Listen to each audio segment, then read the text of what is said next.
Assalamualaikum warahmatullahi wabarakatuh. Perkenalkan, saya Melia Pini Andini. Saya mahasiswa RPL angkatan kedua Stikesmi kelas A. Di sini saya akan mempraktekkan pengkajian agrariat komunitas. Pengkajian agrariat komunitas itu sendiri adalah pengumpulan data dari berbagai komunitas untuk mendapatkan gambar yang lebih luas tentang suatu fenomena atau masalah kesehatan yang terjadi di lingkungan sekitar. Metode pengkajian yang digunakan yaitu dengan wawancara. Assalamualaikum Ibu. Waalaikumsalam. Bu, perkenalkan nama saya Melia. Apakah benar ini dengan Ibu RW 04 Kampung Pamoyanan? Ya, betul. Kalau boleh tahu Ibu namanya siapa? Ibu Tini. Oh, Ibu Tini. Saya datang ke sini adalah untuk melakukan pengkajian dengan metode wawancara. Itu terkait dengan kondisi lingkungan dan masalah-masalah kesehatan yang ada di sini. Nah, sesuai data dari Dinas Kesehatan bahwa wilayah alamat ini rentan sekali ya terkena penyakit stunting pada balita. Apakah Ibu pernah mendengar penyakit stunting? Iya, pernah Bu. Oh, baik Ibu, pengkajiannya dilakukan selama 15 menit ya Bu ya. Tempatnya mau di mana Bu? Di sini aja. Oh, topiknya di sini saya akan melakukan wawancara ya Bu, pengkajian terkait tentang masalah yang ada di lingkungan ini. Bagaimana? Apakah Ibu bersedia? Boleh. Baik Bu, kalau sudah bersedia Bu, nah Ibu pertama, Ibu kan sudah lama tinggal di wilayah ini. Kalau boleh tahu terkait dengan sejarahnya ya Bu ya, kenapa sih wilayah ini disebut Kampung Pamoyanan? Barangkali Ibu tahu? Jadi Bu gini, dulu itu Pamoyanan ini tempat berjemurnya badak putih. Berjemur itu bahasa Sundanya atau bahasa daerahnya di sini moyan Bu. Jadi tempat berjemur itu Pamoyanan, jadi dinamakan Pamoyanan. Oh begitu ya Bu, menarik sekali ya Bu ya. Terus Ibu tahu nggak luas wilayah Kampung Pamoyanan ini berapa Bu? Kira-kira 5 km persegi Bu. Oh, di sini kan saya akan mengkaji tentang stunting ya Bu. Batas wilayahnya itu desa apa ya? Kalau utara berbatasan dengan desa Bojong Herang, selatan dengan desa Sukamaju, barat dengan desa Nagrag, timur dengan desa Sayang Bu. Oh baik ya Bu, perbatasan wilayahnya 4 desa itu ya. Terkait stunting ya, ditemukan stunting di tahun berapa Bu? Tahun 2002 ya kalau nggak salah Bu. Oh 2002 ya Bu. Secara umum apakah ada peningkatan kasus dari tahun 2002 sampai 2024 ini? Ada Bu. Oh, ada peningkatan ya Bu. Sekarang terkait nilai dan keyakinan ya Bu.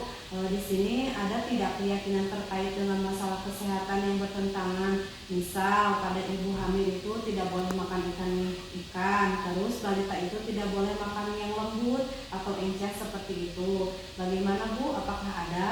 Ada Bu di sini seperti itu. Oh, terkait keyakinan di wilayah ini seperti itu ya Bu. Terus terkait dengan agama Bu, di sini mayoritas agamanya itu masyarakat keseluruhan menganut agama apa Bu?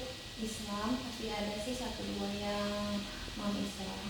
Oh, ada.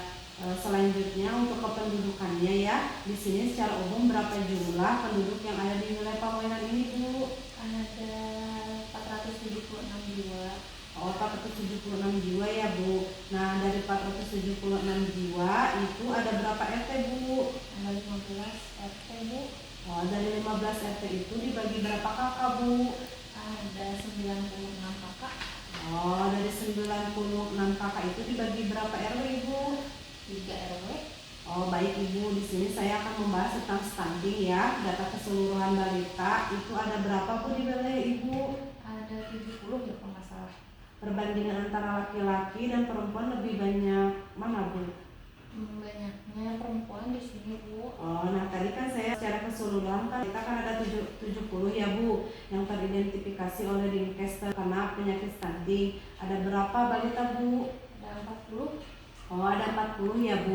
Dari 40 ini apakah ada peningkatan atau penurunan nggak Bu? Ada penurunan sih Bu. Oh, penurunan ya Bu, alhamdulillah ya. Selanjutnya terkait dengan tadi ada 40 balita yang terkena penyakit stunting ya Bu. Nah, apakah pernah ada balita yang meninggal karena stunting Bu?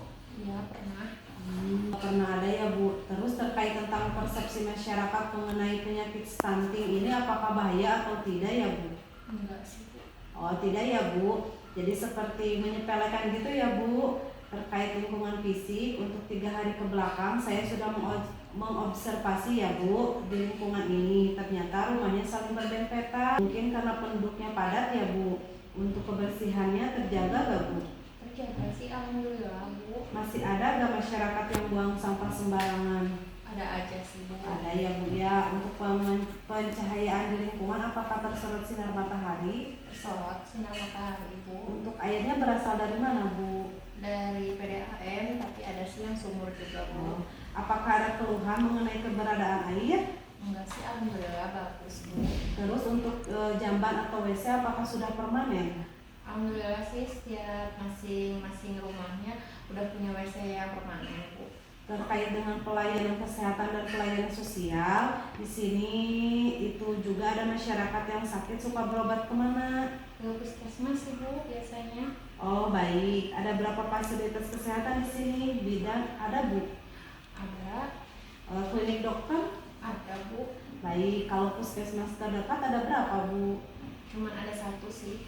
Rumah sakit apakah terjangkau jaraknya? Ya lumayan Bu. Baik Ibu, terkait dengan posyandu, di sini ada posyandu yang aktif memberi pelayanan. Ada. Mereka memberi pelayanan apa saja? Apakah ada untuk pelayanan kesehatan ibu hamil dan balita? Ada itu juga Bu. Aktif Bu. Alhamdulillah aktif Bu sampai sekarang. Kalau untuk posyandu lansia, pencegahan penyakit menular apakah ada?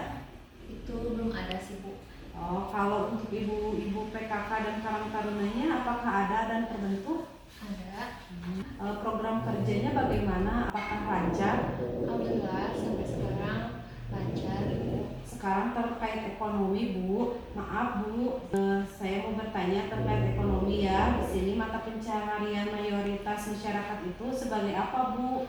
Di sini kebanyakan buruh pabrik Bu. Oh iya, terkait pendapatannya rata-rata masyarakat di sini apakah sesuai UMR atau tidak? Di atas atau di bawah 2 juta Bu? Di sini kebanyakan ada yang di bawah 2 juta, ada yang di atas 2 juta sih Bu. Tapi kebanyakannya Bu bagaimana? Di atas 2 juta. Kalau terkait keamanan di sini apakah ada program siskamen atau pos ronda Bu? Ada. Ada jadwal rutinnya nggak Bu? Ada sih Bu. Diatur secara rutin berarti ya Bu. Terus di sini masyarakat beraktivitas menggunakan apa Bu? Pakai motor biasanya. Pernah ada enggak Bu kejadian kecelakaan menggunakan kendaraan bermotor? Pernah sih Bu. Ibu terkait program kesehatan dari pemerintah untuk masyarakat apakah tersentuh seperti pendataan atau pembuatan BPJS seperti itu enggak Bu? Sudah waktu itu sudah pernah ada. Kalau mengenai pencegahan stunting itu sendiri apakah sudah ada program Ibu? Baru-baru ini sudah ada sih Bu. Kemudian terkait dengan bahasa di sini itu menggunakan bahasa apa Bu? Campuran sih, bisa bahasa Sunda, bisa bahasa Indonesia, boleh.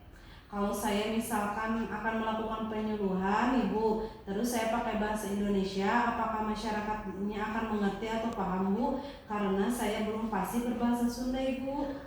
Insya Allah sih Bu bisa paham. Baik, paham ya Bu. Kalau ada informasi mengenai posyandu atau yang lainnya, bagaimana cara menyampaikan informasi ke masyarakat? Saya biasanya kan sudah punya grup Bu. Nah, saya lewat grup WhatsApp Bu. Kalau semisal ada hal darurat Bu, misal kebakaran, apakah diumumkan lewat WA juga? Enggak sih, kalau itu paling kita dari pengeras suara di masjid. Oh, seperti itu Bu. Nah, sekarang terkait pendidikan ya Bu, rata-rata secara umum di sini masyarakat berpendidikan lulusan apa ya Bu? SMA sih kebanyakan Bu. SMA ya. Terus kalau Ibu yang memiliki balita, apakah SMA juga? Ada SMA, ada SMP Bu, campuran. Di sini apakah pernah ada penyuluhan terkait kesehatan nggak Bu? Pernah ada Bu. Seperti apa Bu? Ada waktu itu kalau nggak salah penyuluhannya tentang DBD, terus hipertensi Bu. Kalau stunting apakah sudah ada Bu? Belum ya kalau itu. Begitu ya Bu, ini menjadi bekal bagi kami untuk melakukan evaluasi ke depannya dan akan melakukan kegiatan apa tentang stunting ini. Untuk lebih lanjut saya akan balik lagi ke sini ya Bu, untuk meminta data secara tertulis terkait nama-nama balita yang terkena stunting ya Bu. Bagaimana Ibu, apakah Ibu berkenan? Boleh Bu, bangga. Kalau boleh saya datang ke sini laginya kapan ya Bu? Hari Minggu aja. Jam berapa berapa Bu kira-kira? Jam 10-an. Jam 10 ya Bu. Saya rasa cukup untuk pertemuan saat ini ya Bu ya. Terima kasih atas kesempatannya ya Bu. Assalamualaikum Ibu. Waalaikumsalam.